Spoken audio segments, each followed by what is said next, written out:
Good morning पिला माने आज आम मैंने जो अणुजीव जगत जो चैप्टर थिला तार अधा जी पढ़ी तार आगु को आज आम पढ़ा पार्ट 2 रे आ चलतु आम स्टार्ट करवा आज अध्याय।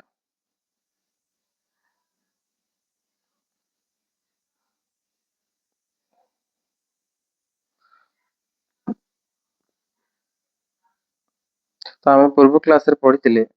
जे 1965 मसीह रॉबर्ट हुक नामक जड़े वैज्ञानिक थे जे माइक्रोग्राफिया गोटे बही रचना करते भिन्न भिन्न प्रकार सब अणुजीव मान चित्र अंकन आ जंत्रपातिर चित्र अंकन यही सब जिन बेसी वर्णना करा तो तांकर अणुवीक्षण जंत्र जड़े व्यक्ति कौन वस्तु को खाली आखि तुलन 200 रु 300 गुण बड़ कर देखी पार्ला। तो नॉर्मली आम जो कौन छोट जिन देखती से आमको जी देखा जाए अणुवीक्षण जंत्र साहाय्य देखा द्वारा ताठू आम 200 रु 300 गुण अधिक बड़ देखिपारती। यार सबुठ बढ़िया उदाहरण है पे तुम मोबाइल तो निहत यूज कर फोटो उठेला बेले से जूम करके बड़ करके फोटो को देखा जाई पारे। ठीक से भाया जमी आम मोबाइल गोटे दूर फोटो को पाखक आनिक फोटो उठे पारती ठीक ए गोटे नॉर्मल जो अणुजीव अच्छा जहाँ भी अच्छा तार 200 रु 300 गुण आम मोबाइल रे 10x कि 50x एमती थाए एक्स माने जूम करने एक्स यूज करा जाए। ठीक से भाया भावतु 200x 300x गुण बड़ जिनस आम देखिपर भावतु कौ रेट्रे बड़ देखा जिनस दिने से कर्क सॉरी दिने से कर्कर एक पतला खंड को अणुवीक्षण जंत्र तले रखी देखिले जे सेठारे कोठरी परी अनेक माने छोट आ खाली स्थान अच्छी मुझे कर्क देखदेवी पिला माने एगुड़िक महू फेणा भली देखागला बा मन पड़ा से देखिले से जो कोठरी गुड़ाक से जो कर्क जानी जो आमर बैडमिंटन जो खेलती जो सटल अच्छी जो जो जोटा बाजी थाए जोटा एपट सेपट हुए सटल पिला माने बुझी पारुथिबो भल भाव में से जो पछपटे जो लगी था जो रबर भली कर्क कहा जाए किंबा बड़ बड़ सब जो अच्छी आमर वाइन बोतल जो बड़ बड़ सब नामी दामी मद ता ऊपर भी कौन करा जाए कर्क लगा जाए से कर्क को सी आनिक परीक्षा करते परीक्षा करा परे से देखिले जो अणुवीक्षण जंत्र देखिले से देखिले से जो छोट करी से भितर छोट छोट सब कोठरी अच्छी ताकू से तार ना देले सेल सेल बा कोष बोली कहले जीवन मौलिक एक वर्णना करने वैज्ञानिक प्रथम थर कोष शब्द व्यवहार करते माने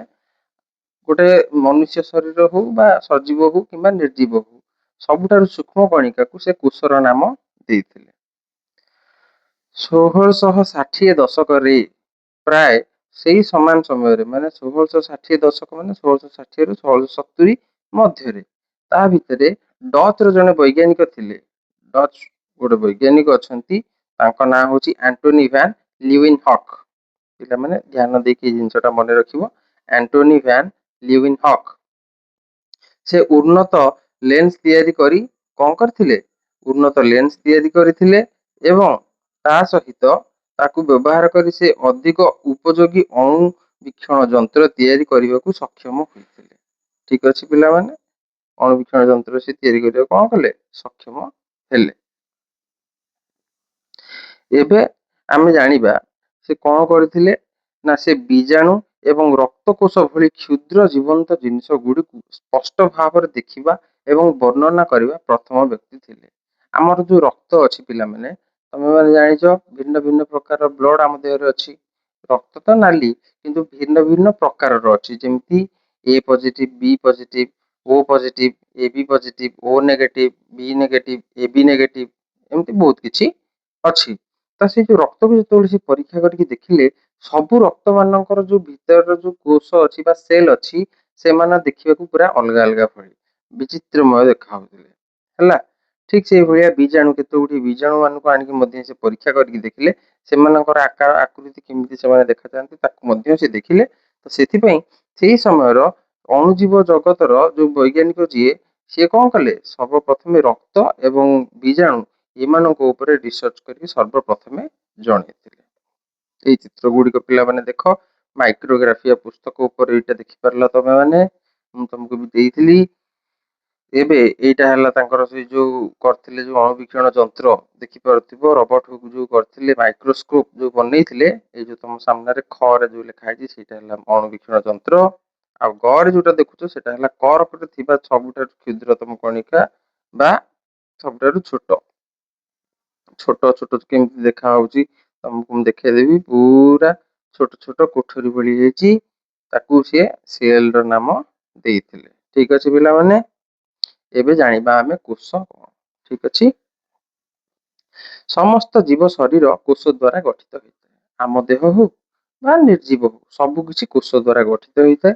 ତୁମେ ଭାବୁଥିବ ଯେ କୋଷ ଗୁଡିକ ପ୍ରକୃତିରେ କିପରି ଦେଖାଯାଆନ୍ତି। ଆସ ଆମେ ଗୋଟିଏ ଅଣୁବୀକ୍ଷଣ ଯନ୍ତ୍ର ବ୍ୟବହାର କରି କୋଷର ଗଠନ ଅନୁଧ୍ୟାନ କରିବା ବା ତା ବିଷୟରେ ଜାଣିବା। ଆସ ଗୋଟିଏ କୋଷ ଅଧ୍ୟୟନ କରିବା ଶିକ୍ଷକଙ୍କ ଦ୍ଵାରା ଏଇଟା କରାଯିବ। ଠିକ ଅଛି ପିଲାମାନେ ମୁଁ ଏଇ ଯୋଉ ଜିନିଷଟି ଯୋଉ ଦିଆହେଇଛି ପଏଣ୍ଟ ସବୁ ଦିଆହେଇଛି ପିଲାମାନେ ଆପଣଙ୍କୁ ଭଲ ଭାବରେ ବୁଝେଇ ଦଉଛି ଏବଂ ତାର ଫଟୋ ମଧ୍ୟ ଇମେଜ ସବୁ କିଛି ସ୍କ୍ରିନ ରେ ଦେଇଦେବି ପିଲାମାନେ ଜମା ଚିନ୍ତା କରିବନି। ତମ ଘରେ ଯୋଉ ପିଆଜ ଅଛି ସେ ପିଆଜ ଗୋଟେ ଆଣିବ ପିଆଜକୁ ଆଣିକି ତାକୁ କଣ କରିବ ପରସ୍ତପ ମଝିରୁ କାଟିଦବ କାଟି ଦେଇକି ତାକୁ ଲମ୍ବା ଭଳିଆ ଯେମିତି ସେ ବଡ ବଡ ପିସ୍ ରହିବ ତାକୁ ଅଧାରୁ କାଟିଦେଲା ପରେ ଖଣ୍ଡେ ଖଣ୍ଡେ ଫାଳ ଫାଳ ହେଇକି ସବୁ ପିଆଜ ବାହାରିବ।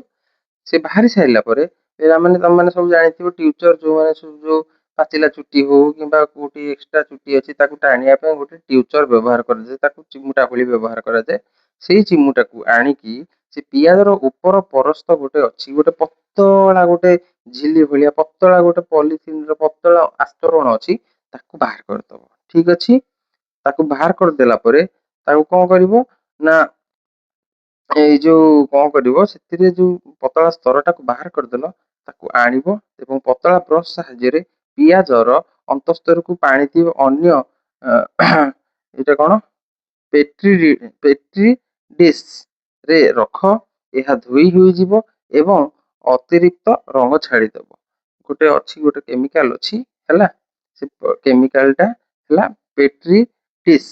ସେଟା ନହେଲେ ବି ପିଲାମାନେ ଆମେ ଖାଲି ବି ଯଦି ଆଣିକି ତାକୁ ଖାଲି ନର୍ମାଲି ସେ ଯୋଉ ଝିଲିଟାକୁ ଧୋଇକି ବି ଆମେ ଚେକ୍ କରିପାରିବା ବା ଟିକେ ହାଲକା ରେଡ କଲର ର କୌଣସି ରଙ୍ଗ ପ୍ରଦାନ କରିଦବା ନାଲି ରଙ୍ଗ ଦେଇଦବା ତା ସେଥିରେ ବି ମଧ୍ୟ ଆମେ ଜାଣିପାରିବା ତାର ଅନ୍ତଃକୋଷ କିଭଳି ଭାବେ ଦେଖାଯାଏ।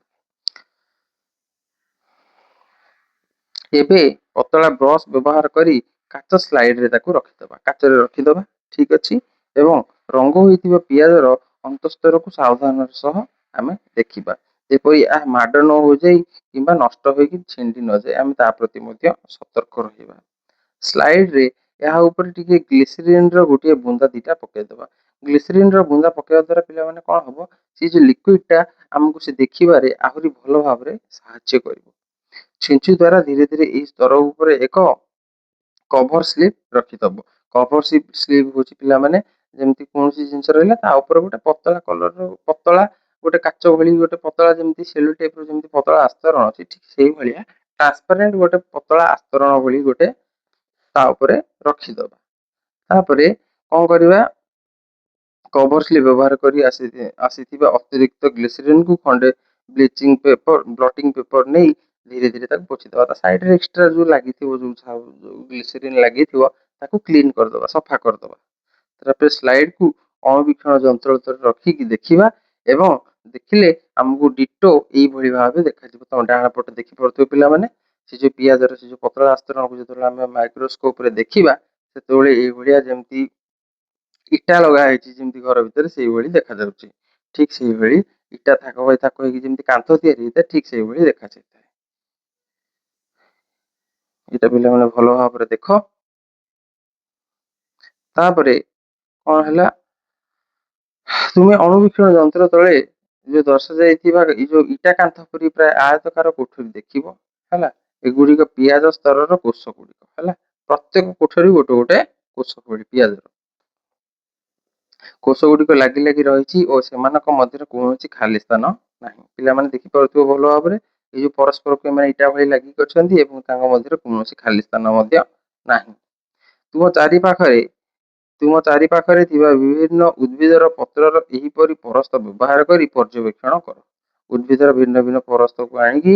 ତମେ ଏମିତି ଟେଷ୍ଟ କରିପାରିବ ସବୁ ଜିନିଷର ଏମିତି ଅଛି ସମସ୍ତଙ୍କର ପତଳା ପତଳା ଆସ୍ତରଣ ବାହାରିବ ତୁମେ ଯଦି ପିଲାମାନେ କରିବାକୁ ଚାହିଁବ କରିପାରିବ। ଠିକ୍ ଅଛି। ତୁମେ ଦେଖିବ ଯେ ସମସ୍ତ ଉଦ୍ଭିଦ କୋଷରେ ହିଁ ଗଠିତ ହୋଇଥାଏ। ସମସ୍ତଙ୍କର କିଛି ନା କିଛି ଆକାର ଓ ଆକୃତି ଅଛି। ଗୋଟିଏ ପ୍ରାଣୀର ଶରୀର କେଉଁଥିରେ ତିଆରି ବୋଲି ତମେ ଭାବୁଛ?